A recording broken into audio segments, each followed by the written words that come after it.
Last week release అయిన సినిమాలు theatres లో సందడి చేస్తున్నాయి.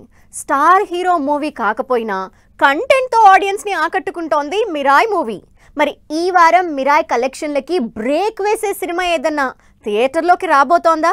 వీటితో పాటు ఓటీటీలోకి వస్తున్న కంటెంట్ డీటెయిల్స్ పై డీటెయిల్ గా చూద్దాం. పోయిన శుక్రవారం థియేటర్స్ లోకి వచ్చిన మిరాయ్ పాన్ ఇండియా వైడ్ గా దూసుకుపోతుంది. అయితే ఈ వారం ఆ రేంజ్ సినిమాలు లేకపోయినా ఆడియన్స్ ముందు లక్ చెక్ చేసుకుందామని రిలీజ్ అవుతున్నాయి కొన్ని సినిమాలు. వీటిలో మోహన్ బాబు, మంచు లక్ష్మి లీడ్ రోల్స్ లో ఇంట్రెస్టింగ్ డ్రామాగా తెరకెక్కుతున్న సినిమా దక్ష. వంశీ కృష్ణ డైరెక్షన్ లో Manchu Lakshmi powerful police role చేస్తున్న ఈ సినిమాని మంచు లక్ష్మి నిర్మించారు. ఇంద్రాణి స్వీయ నిర్మాణ దర్శకత్వంలో తెరకెక్కుతున్న ఈ సినిమాలో Tanikella Bharani, Aditya Menon important roles play చేస్తున్నారు.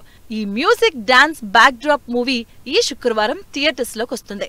దీనితో పాటు అంకిత్, నీలకి జంటగా శివసాయి వర్ధన్ డైరెక్ట్ చేసిన యూత్ఫుల్ ఎంటర్టైనర్ బ్యూటీ, తండ్రి కూతుళ్ల బంధం, లవ్ ఎలిమెంట్స్ తో ట్రైలర్ తో ఆల్రెడీ వైరల్ అవుతున్న ఈ సినిమా శుక్రవారం సెప్టెంబర్ 19న రిలీజ్ కాబోతుంది.